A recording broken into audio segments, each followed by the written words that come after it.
Hello दोस्तों, नमस्ते, प्रणाम। स्वागत है आपको हमारे यूट्यूब चैनल अपना गीत में। मैं सुनाने जा रही हूँ आप लोग को एक सोहर गीत। अच्छा लगे तो लाइक शेयर एवं सब्सक्राइब कीजिएगा और कमेंट में ज़रूर बताइएगा गीत आप लोग को कैसा लगा। सभवा बैठल तू पापा सरब गुण के आगर हो, ए पापा भौजी के भैले होरी लावा बेसरिया हमें बधैया लेबो। ए पापा भौजी के भैले होरी लावा बेसरिया हमें बधैया लेबो। एतना बजना पापा सुनेलन अंगना बीचे आई गईलन हो, ए बहुआ देई दाना नाक के बेसरिया दुलारी धिया मांगेली हो। ए बहुआ देई दाना नाक के बेसरिया दुलारी धिया मांगेली हो। ई हो बेसरिया ससुर जी रौरा न दिहनी नाही रौर सोनारवा दिहले हो। ई हो बेसरिया ससुर जी रौरा न दिहनी नाही रौर सोनारवा दिहले हो। ए ससुर जी ता हउए नैहर के बेसरिया बेसरिया नाही बधैया देबो।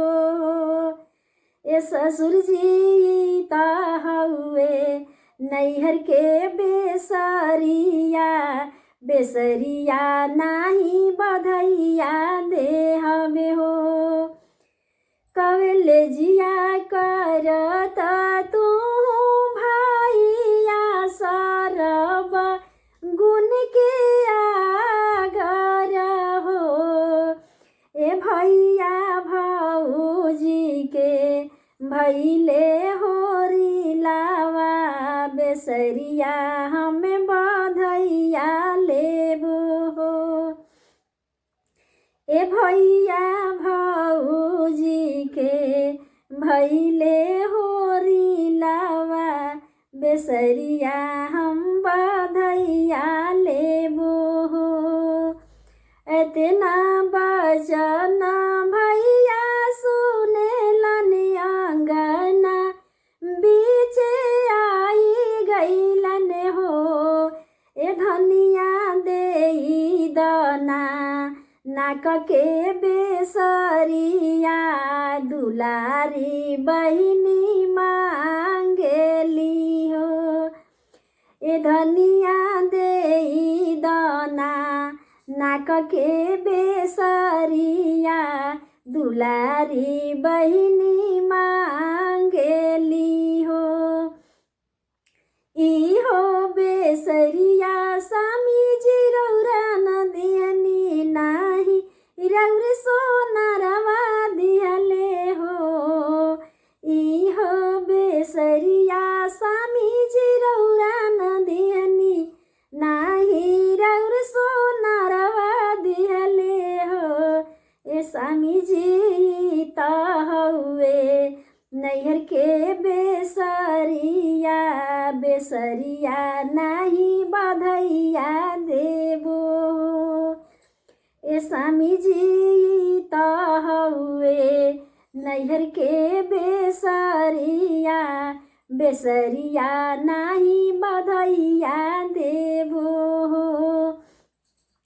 एतना बजना भैया सुनेलन सुनाही ना पावेलन हो, ए बहिनी हम करबो दोसर बियाहवा बेसरिया तोहे बधैया देबो। ए बहिनी हम करबो दोसर बियाहवा बेसरिया तोहे बधैया देबो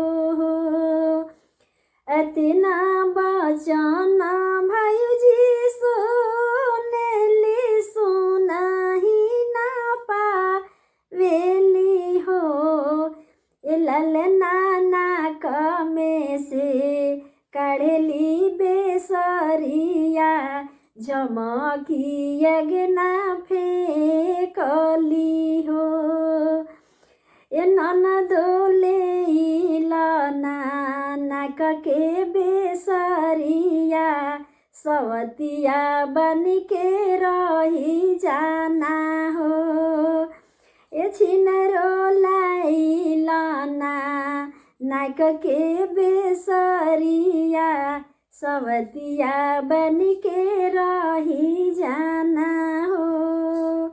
गीत आप लोगों को कैसे लगा कमेंट बॉक्स में जरूर बताइएगा।